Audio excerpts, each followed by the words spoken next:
Welcome to The Jewish Lens, a podcast to discuss anything and everything from a Jewish perspective. Now, please help me welcome the man who controls the media, your host, Jonathan Rosen. Hello, and welcome to another edition of The Jewish Lens. I'm Jonathan Rosen, and today I am thrilled to welcome a publisher at Greenhill and Green Bean Books. He's the founder of the Jewish food charity GefilteFest. He's also an editor and author who's worked on such books as Jews in Britain and The Chocolate King. Please help me welcome Michael Leventhal. Michael, thanks so much for joining me today. Very, very nice to be here. I like hearing the recap of my life there as well. Well, there's a lot. You have a lot of great credits. But so look, we have a lot to cover, but I want to start by going back with you. So where did you grow up initially? Not very far from where I am now. I grew up in North London, in Elstree. You might, on your side of the pond, know about the Elstree Studios because part of Star Wars was filmed there. Right. And I think Indiana Jones, but that's its only claim to fame. That's the only thing that's notable about where I grew up. But it's not, my father is still there. It's not very far from where I am. And that's a lot of the North London Jewish population. Is it the Jewish neighborhood? All I know is Golders Green. That's what I know of is the Jewish area. So that I don't know what else is. So that's the Jewish area as well. Well, the synagogue it's just before we started recording, you said temple. We never say temple. We never use the word temple. It's a shul. It's a synagogue. Temple is not a word that is used, as far as I know, by anyone British and Jewish. But so it's very funny. So, the local shul, as I would call it, not temple, Elstree and Bournemouth Shul, it was the biggest certainly in England. And possibly in Britain, I'm not sure. So, and I'm not now. Naturally, there are 4 or 5 shuls in the area, so it may not hold that title anymore. But yeah, that's where I grew up. Still a very Jewish area, and Golders Green, or nicknamed Golders Greenberg, is very close to where I am now. Well, it's funny that you say that because I always say shul, and then I get myself that I say temple when I'm talking to someone that that I don't know if they use that or not, that they don't know what shul is. And I should have realized with you, yes, you would, but I forced myself to say it. But I always do use shul, and my daughter would kill me if she knew that I used temple now, actually. So what was your family life like, in particular with regard to Judaism? Were you observant at all? We were members of United Synagogue. We still are. I mean, I am. My wife and I are. Actually, now we're members of 2 synagogues. It's like the classic kind of joke, which one do you go to? I go to the other one kind of thing. But it wasn't really. So, I was the accurate but somewhat unkind term that we use here is I was a once a year, or twice a year, I'd go for Rosh Hashanah, day 1, maybe day 2, and I'd go for Yom Kippur. And that was really post bar mitzvah. That was it, and I really didn't do very much for a long time. But then, life changes, and I got more into the Jewish world, I suppose. Yeah, I find myself a lot of the same way. I was as a kid, not very orthodox, but conservative and semi-observant for certain things. Got away, and now I'm getting back to it again. The same when you have kids, I think that's it. So you're involved in so much with publishing. Were you a big reader as a kid as well? I was a big reader. My father was a publisher, and he was quite a significant publisher. I mean, he was in the world of military history books. If you know anything about military history books, you'll probably. I was reading about your family, but yeah, go ahead. Sorry. Yeah. So he was there are 3 very big book fairs. There are lots of book fairs, but the 3 biggest book fairs in the world are the London Book Fair, the Frankfurt Book Fair, and the Bologna Book Fair. The Bologna is a children's book fair, but London and Frankfurt are really the most important book fairs. And my dad founded the London Book Fair when I was too young to think about it. So, and it's still, it's the second biggest book fair in the world. So we grew up with him going off to book fairs and going on book trips, and occasionally we would have authors over for dinner, and we were very close to a St Albans. Well, my father still lives very close to a Roman ruins in St Albans. There was many authors from your side of the pond, many authors that came across, and we would have them for lunch, and then we would go to St Albans and look at the Roman ruins. I must have been there at least 30 times with different military history authors. So, but I didn't get involved with the business until I was in my 20s or late. Yeah, I was in my 20s, and then the whole Jewish side kicked in much later. Yeah, I'm going to ask you about that. I'm just curious. One thing there, how are your kids? Because you're involved with so many publishing authors. How do your kids react when there's an author? Because I know when I was a kid, if I would have met an author, I would have been like, wow. And because I'm a writer and I'm friends with so many authors, my kids could not have cared less growing up. Like, oh, it's another author over.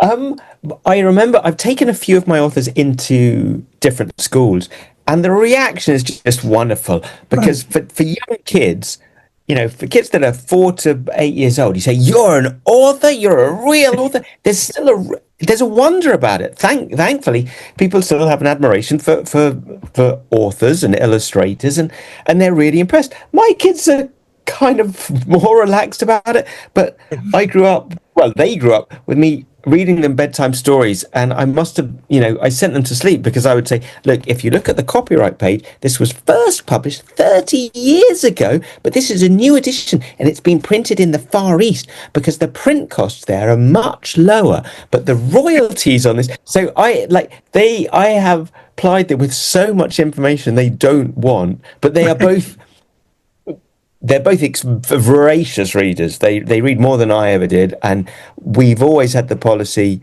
I think we've always had the policy. My wife might argue if she's eavesdropping, that we gave them whatever they wanted to read, and they read trashy comics and crazy thrillers. Now gosh, my 12-year-old's already read some Dostoevsky's, but I thought, let them read whatever they want. I agree. As long as they're reading, I'm happy with it. And one of them is he's beaten me, actually. My youngest son has got a short story being published in a collection nice. at some next year, age 10. So he's the youngest Leventhal to be published. And I have, for my authors, I have some signed by the author stickers, and I'm very, very proud that Jack is going to get 3 copies of this book that he's That's fantastic.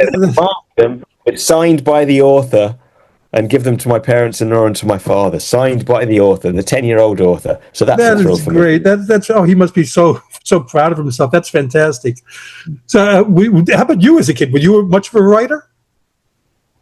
It was a long time ago. So I started doing travel articles when I went to Israel for the first time when I was 16, and I had freelance travel articles published in different newspapers. I did the local press, and then I went to the national press, but I never wrote books. I never wrote. So I didn't write stories. I was a journalist before I was a publisher. So, but I found I was better managing and editing than writing. So you went into journalism first? That was your first career, right after straight out of university, I worked for a few different newspapers. I was on the gossip column of a newspaper called the Daily Express that I think is similar to the News of the World or Daily Inquirer. I'm not sure what the equivalent there would be. It's not the best of papers, but I enjoyed that. Spent a few years doing that, and then my father wasn't very well, so I moved into the family business. On a Friday night, I left my resume, my CV at his place Friday night dinner, and said, well, you're going to give me a job. So it was a very easy interview. It was. Did you have to provide references? I had a joke reference from the editor of the newspaper, and I promise it was that guy called Chris Williams on header notepaper from the Daily Express newspaper. The reference was, "Dear Lionel, my father, dear Lionel Leventhal, he's your son. Give him a job." Signed, Chris Williams. That was the reference. That's great. So tell me about Green Hill and Green Bean. They're two different things. First Green Hill. Tell me about the publishing company. Well, Green Hill was started by my father, who always believed in niche publishing, because if competing against the likes of Penguin Random House, I mean, good luck. I mean, people do it, and if you want to be in that world, it's a very different market. But my father always liked the idea of niche publishing. I think, again, sorry, Temple Shul, I think you might pronounce it, I don't know if you even pronounce it niche, but you know what I mean. I do, actually. That's how I pronounce it, yes. Oh, okay. I've heard different pronunciations from your side. Anyway, so my father was doing military history for, at least 40 years before I joined him. And in fact, he was a pioneer of Napoleonic military history books. So I took that on, and we overlapped, but I was publishing lots on Anglo-Zulu Wars, Eastern Front, World War One, lots of gladiator books, Greece and Rome at War, and most of the conflicts you would know. A couple of things relating to the Middle East, but not really. Published the works of the late Chaim Herzog. And then when I became a father for the first time, which is coming up to 13 years ago now, we, as I'm sure you did with your kids, you start getting children's books for the first time. I hadn't looked at children's books, and we also, thanks to the PJ Library, which is a incredible, fantastic organization, fantastic. Important. Yeah, incredible. It's made a monumental impact on Jewish culture and Jewish children's books. We were getting lots of books from them. We were getting lots of other books with Jewish content. And I hate to say it, but most of them that I was seeing, or many of them that I was seeing, I didn't like. I didn't think they were very good. The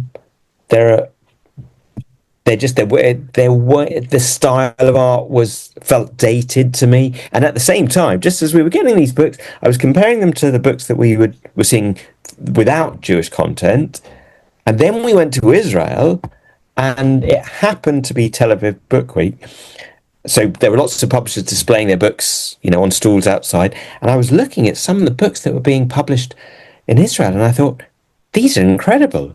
And it's a very long story, but Israel has one of the best children's book scenes in the world. The illustrators there are having a golden age, I would say. And I looked at this and I thought, why is no one translating these brilliant books into English? So that's what I started doing. I still do your Napoleon and Hitler, but then I'm also doing Hanukkah and Purim, and they're slightly odd bedfellows, but I enjoy the both. So you do both, right? You do Green Hill and Green Bean? Yeah, absolutely. So now we're talking about Green Bean, but in an hour's time, I'm going to be looking at World War One in 100 objects, and I flip my brain back to that, and then COVID accident, I ended up doing some Jewish cookbooks, and then I've also got to look at about that. Yes. Next I'm going to be looking at Joel Haber's, text on Cholent and Cholents from around the world. So my kind of mind flips between military history, Jewish cookery, and Jewish children's books. Well, so what? Tell me about Green Bean. So what ages does it encompass? Does it go from, like young books all the way to YA, or does it stop at middle grade? Things change. My intention was to just do books for 4 to 8 year olds, because that's the age group that I thought I knew most about and could understand. But then I kind of got seduced. Very few things want to seduce me these days, but I got seduced by the idea of doing board books, 0 to 4s. And then I kind of ended up doing some mid-grade books as well. And who knows, it's boring if you're doing the same thing over and over again. So I thought I'd try doing board books, and it worked. I don't have it to hand, but I'm incredibly proud. I did a book with Braille throughout. First Braille book, but I think certainly with Jewish content, the first one with Braille that's ever been published in English or in any language. I then did a few mid-grade books which have done quite well. So one thing leads on to another. So if you ask what kind of books, if we have this conversation in 3 years' time, it may have completely changed.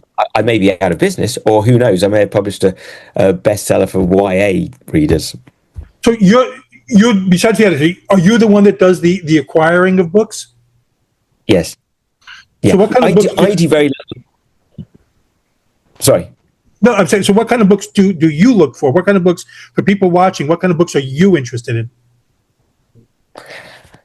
I hate that question, because it's because it's one of those things that it's like, I used to go to my mum and dad's house and open the fridge and kind of, look through each shelf, and my mum would shout out, what are you looking for? And I'd say, I don't know, like, I'll know when I find it. And well, that's an answer.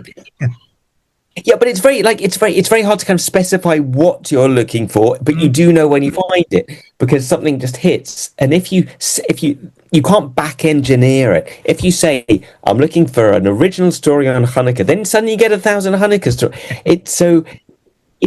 It's got to come from the author. Like it's got like I think it's very very hard to say I want a book about Tikkun Olam, and then and to do it you can't back engineer. I think. But Green Bean isn't strictly a Jewish books thing, right? It's open for like a lot of other things as well.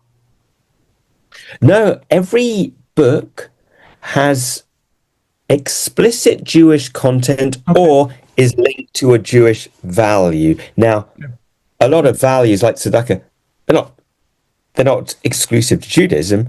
So I would say that there are a percentage of the books I've done that anyone could read, and they should strike a chord with anyone. There's one book about just giving people the benefit of the doubt, and I think there's a midrash attached to it, and there's a Lashon Hora story about not speaking ill of people. That's a perfect tale for anyone anywhere in the world.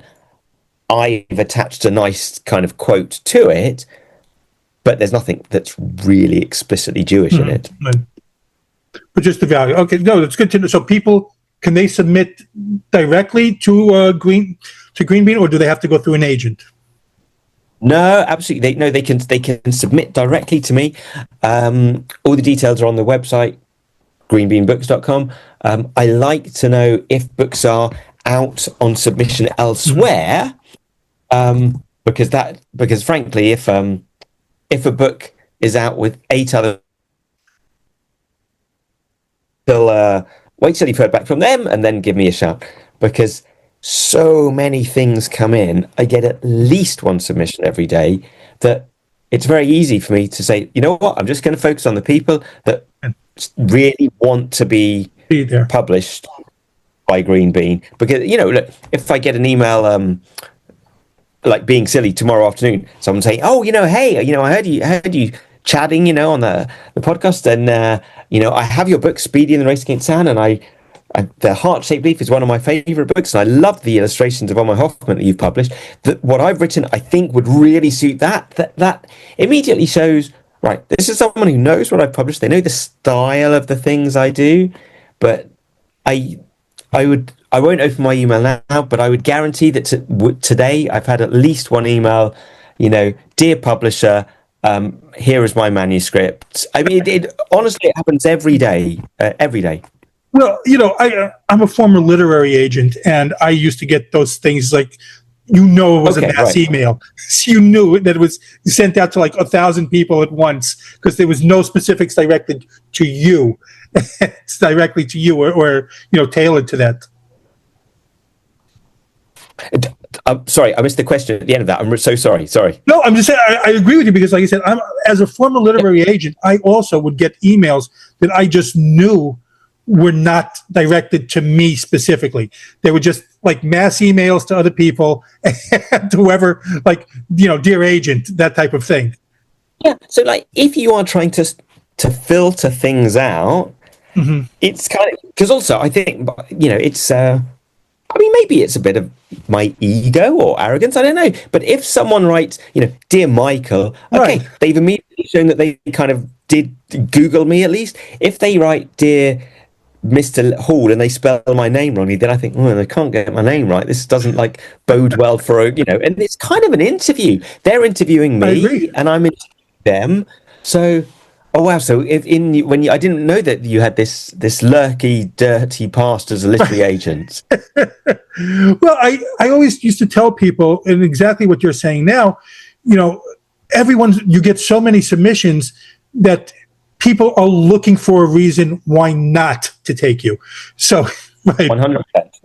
Yes.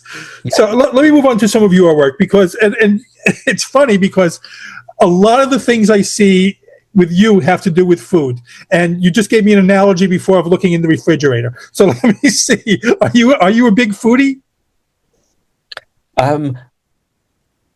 Yes. Although I don't really like the word foodie, but yes, I am a big foodie, but I don't like the word foodie. But what you're thinking, so in a nutshell, I around the time I met my wife, I was getting more interested in my Jewish identity. I think that sounds cliche, but it's true. And I started a Jewish food festival, which sadly you Which I was mentioned about it in to the ask intro. about that. Yes, yes. Yeah, sadly, the charity. I started this food charity, and I ran, I think it was 7 successful big festivals and various other events, and then I stepped down when I had kids because I couldn't. It was voluntary. I took a 1-year sabbatical, but I couldn't maintain it, and it continued for a few years after, but then the charity folded. For me, although as I said, I grew up not in a temple, in a shul. I grew up with this Orthodox synagogue. I know very little about Judaism, and it's an embarrassing lack of knowledge. But for me, food and Jewish food is a very easy gateway. It's a very easy way. Like if we start talking about aubergines, you can trace the history of the Jewish people through how they cooked with aubergines, how people were condemned at the time of the Spanish Inquisition because they'd cooked with aubergines, where I would have been described as aubergine-eyed because of the colours of my eyes. So you can use food to talk about Jewish history and migration and culture and halacha. It's a very easy entry point for someone like me who is interested in their Jewish background. But where do you kind of start? And food is a very nice way, I think, a nice way to draw people in. And that's what you're trying to do with the story. You're trying to draw people in, and through food you can do that. We all eat. It's connects everyone. Let me ask you about the festival. So I love the name GefilteFest. I loved it. All right. So first of all, so it's no longer in existence, that one? Unfortunately, no longer in existence. We had 7. I think it was I directed 7 food festivals, and we had people from all over the world came. It was the biggest European Jewish food festival, and Hazon used the model for some food festivals in the States. And we had like Joe Nathan and Pupa Dweck and Kim Kushner from the States, Claudia Roden. We had Gil Chovav from Israel, Michael Romas from Prague. We had loads of people traveled internationally for it. And I think at its most, we probably had about 1,500 or 2,000 people on the day. And if you had your ticket and you turned up, you could either go to hear Rabbi Bolovsky talking about the kashrut of particular locusts, because there are some that are kosher. You could go to a challah baking or babka making workshop. You could go to a talk on food and sex in film. I've got to say, Jewish food and sex in film was one of the most popular sessions we ever did. I believe it. Yes. There was a queue out the door, honestly, for that one session. And you could go and say through the day, there were 7 or 8 choices. You could go to whichever hands-on session or just watch a demonstration. We had an Ashkenazi Sephardi cook-off. The idea, though, was always to entertain people, but kind of educate them and, bring people together a bit. Were there people like with stands? Because that's what I was picturing until you mentioned it. So there were not like people with stands like cooking up and giving out food like samples for people to try or buy? Yeah, there were both. And it's interesting you mentioned that, because that's the element that was the hardest element, but that's the element that grew and people wanted. You go to it. We had a rule that with every session, there had to be a taster of food. If you were talking about it, there had to be a session.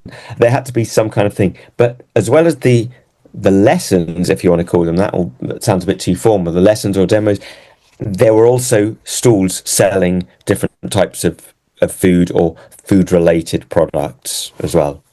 So the follow-up, okay, because I see your book, which another great title, the babka, bulu, and blintzes, Jewish chocolate recipes from around the world. I never knew the book existed, and now I want it. So, and from what I see, it's not just a straight-up cookbook. Like you do have like historical facts along with each of the recipes, correct? Not all, but most of them do. The book was an accident. I was intrigued by this very small aspect of history. The Jews have been involved in chocolate for hundreds of years. Jews are not responsible for, I think it goes back to the Olmec civilization. So Jews are not responsible for discovering cocoa and making chocolate. But Simon Wiesenthal thought that Christopher Columbus was Jewish or had Jewish heritage, and that's highly contentious. But certainly Columbus, on the voyage to the Honduras, when he first tasted chocolate, he had a Jewish interpreter. He was funded by Jewish philanthropists. He had an interpreter and he had a Jewish doctor, of course, with him. So, and then Jews in Spain got involved in the chocolate trade. So again, they didn't create the chocolate trade, but they got involved in it. But then when the Jews were pushed out of Spain through the time of the Inquisition, they took their knowledge of how to make chocolate. They took it to France, to Bayonne. They brought it to England. They took it to the Netherlands. They went to Curacao and Martinique. So Jews exported chocolate around the world. So it became a long story. But so I wrote a children's story about that. And then in lockdown, the British lockdown, I don't know when it started overseas, but ours was started in April 2020. I thought, well, I'd just have a couple of Jewish chocolate recipes. So I started gathering a few, and I was going back to these people that I'd worked with on the food festival. And there were recipes that, for instance, there's a Joe Nathan fabulous recipe that is a recipe that's 500 years old. Wow. It comes from the south of France, comes from the Jewish community, and you are baking something, the same ingredients pretty much that were used 500 years ago. So yeah, you're eating a piece of history. And that book was a fundraiser for a British Jewish cancer charity called High Cancer Care, which has supported me and my family, and it was wonderful. It raised almost £20,000 for charity, and most people were happy to help because it was a charity project. And I swore I would never, ever, ever do another cookbook because they are sheer hell. But then I got asked by a friend, and I thought, yeah, clearly I'm portraying myself as an untrustworthy, but yeah, so I got seduced again. But well, so tell me about that. So that's for the Ultimate Cheesecake book. That's the one for now. That's also goes to a charity, correct? Yeah, that's having sworn to never ever ever do another book and never ever do another cookbook with that many contributors, because it's like herding cats. You've got more than 50 people, all very generously providing a recipe. I did a Jewish anthology that I helped co-edit with a middle grade Jewish anthology with 13 authors, and it was a pain. It was a really pain. So I can't even imagine 50. So yes. When you do, I've done books with 10 authors, each doing a chapter, and you would assume, well, it's not as big as a book, so they'll each be 1/10 of the work of a. But no, it's exactly the same. It's just 10. And the cheesecake book, that it's blurred, but I don't know if you. Well, I will post a picture of the cover on it when we post this anyway. Yeah, the first copies just got to England a couple of weeks ago, and we were on sale at the same charity, the High Cancer Care Fair, just last week, selling the first copies. Again, this has recipes from people all around the world. There's a cheesecake for pretty much for every day of the year if you want. And I can't tell you, I'm so sick to death of cheesecake. I've eaten more than 50 cheesecakes over the last 5 minutes. Well, I'm curious to see what the next book is. I'll make you some suggestions privately what I'd like to see the next cookbook be. But I have to say that, all right, this is legit, because you are so my kind of people, because I am a huge history lover. I consume documentaries all the time on it. And I want to talk about one of your books, because when you and I first started communicating, I did not make the connection, but I want to talk about the book Jews in Britain. Fantastic book. I've had it for years. I didn't know that, I read it, I loved it, and I had no idea that it was you who wrote it. So, like I said, I always like to read up on the history of Jews in certain places. And so I know we're talking about like 1,000 years covered in the book, but can you give like a little bit of an overview of the history of Jews in Britain? That's a really difficult question. Also, because the book came out 15 years ago, and I think the last line is actually mentions GefilteFest, which is now defunct, and it also mentions Rabbi Sachs was the chief rabbi at the time. And there's only been one now. No, I think it went straight from Rabbi Sachs to Rabbi Mervis. So, but also, so the end is a little out of date. But also, the start's very shaky because I think, oh, yes, this is terrible. It's like being tested on something that I should have revised. The start of the Jewish community in England isn't known because the first document, I think, goes back to before William the Conqueror. But then there's evidence that Jews came much earlier on trading routes. There were certainly merchants involved in trade going through England, going back long before William the Conqueror. But the first documentary evidence, I think, comes around that time or comes later. An overview of what we're at a pretty bad state of affairs. I'm going to ask you about that in a second as well. Yeah, I was just talking about that. I did love that book. I'm also a former history teacher. You're learning all my former careers, but I'm a former history teacher as well. And like I said, I consumed this stuff. I thought it was a great book. Thank you very much. So, with all that being said, okay, so you just touched upon it.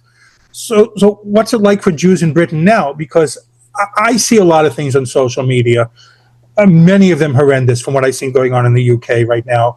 And I've had on other people from the UK who've mentioned things. So what do you see right now? I mean, it's interesting that you mentioned social media because although there are things that go beyond social media, a lot is of the most horrible, evil, presence comes from social media and from things that are online. So when I posted about the new cheesecake book, someone posted that it was a Zionist whitewashing that should be boycotted, and I wanted to say, look, this is a book of cheesecake recipes for a cancer charity. It's really not Zionist. I mean, and I've had emails from people, more than one. So they're reading the same rule book, saying that they would rape my late mother in synagogue. Yeah. So, I mean, the bile that you see. But I do secure. In fact, this morning I was doing security at my son's Jewish school. Mm-hmm. And a couple of days ago I was doing security at shul, and I think it's terrible and horrendous that it is felt necessary and sensible to have security at a children's school. I mean, this is not exclusive, obviously, to Jewish schools in London. However, and there have been attacks. There have been horrible incidents. I think just today, or yesterday or today, that the video circulating of the London police telling a man who's Jewish to get off because he looks visibly Jewish, that he's antagonizing the crowd because he looks Jewish. I have heard about a video like that was a year or so ago, which may have resurfaced on the social media, or it might well be the same thing. Mm-hmm. So my direct experiences, other than online, have been extremely limited. Yeah, I've had anti-Semitism directly emailed to me. I've had someone say something in person once. We've had to have security at the Bologna Children's Book Fair. There were beautiful Italian security guards. It was wonderful. But I think it is the worst situation that I can remember. Mm-hmm. I'm 52 years old. It's the worst time that I can remember. But then I was in Israel a couple of weeks ago. I walked past the site of one of the Iranian missiles, and you think, no, like, that's bad. No one is bombing our street. Like, that's bad. So it feels wrong, or it feels odd to complain when we don't actually have missiles raining down. We don't, when I was there was we had to go to a shelter at 3:00 in the morning. Right. That doesn't happen in North London. So my daughter was, my younger daughter, not the one that was married, but my younger daughter was in seminary for a year in Israel during, just got back a few months ago. And so every time there's something happened there, I was beside myself. So I would know what was going. But like you said, and it doesn't have to be anything. Whenever I post one of the episodes of this podcast, I could get things, and it could be, it's just so innocuous. It could just be an author talking about her picture book, and I'll get these, these comments underneath, these trolls about, basically telling me where to go and where, that I should die. So it's, I mentioned this. I've mentioned this now to a couple of friends and a couple of non-Jewish friends, and they're shocked. They're like, "Really?" And I said, "Yes, 100%. I'm getting horrible hate messages. Yes, like people just don't quite believe that things have reached that level." And I've had direct anti-Semitism. Sorry, I've had anti-Semitism directed at me both before and since October 7th. So it's not new, but it's certainly there's been more post October 7th for sure, 100%. Well, it's more open now, and it's also been more normalized that it's like socially acceptable to say these things, which is horrendous. But I'll say one more thing with history, and then I'll change the subject, because I'm just curious now too. Do you have a favorite period in history? Being a history, that you're involved in it all the time, and I guess kind of a buff.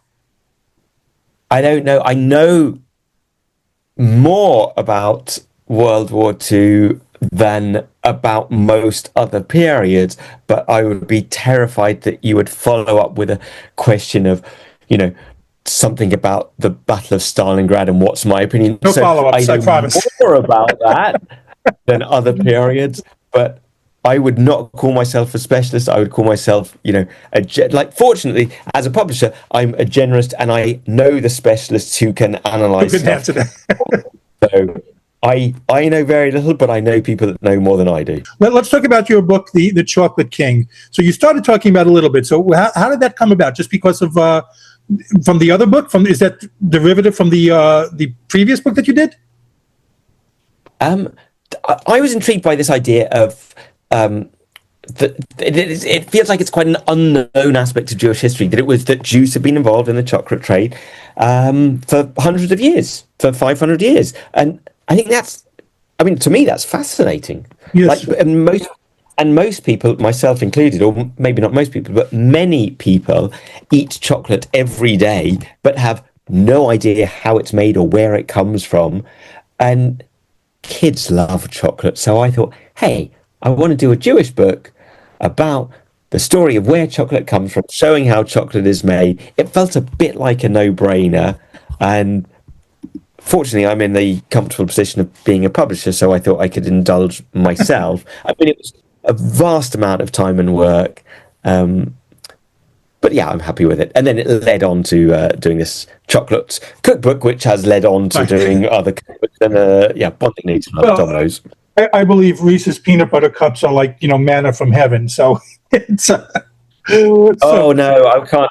No, we can't be friends. No, I'm not a fan. Well, all right. So what are you working on next? Oh, that's a dangerous question. I'm always juggling the books that are due to go to the printer next week, the books that I need to contract to come out next year and the year after, and also there are the books that were published last year or the year before, where I'm still desperately trying to promote them, get the authors out, and get them reviewed in as many places and get them translated into as many languages. So there's the whole backlist that you've got to promote while working on the front list.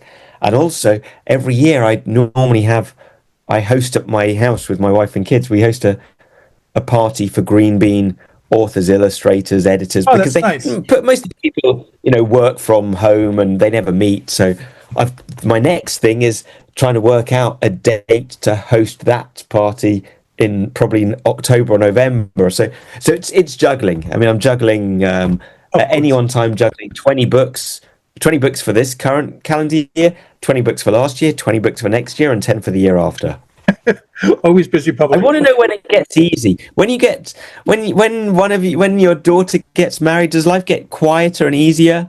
No, and it's for me, it's more emotional because now she's in a different state. So I get she's in a different state. My youngest daughter is in a different state for school, and my son is here at least. But so I feel like a mess with that.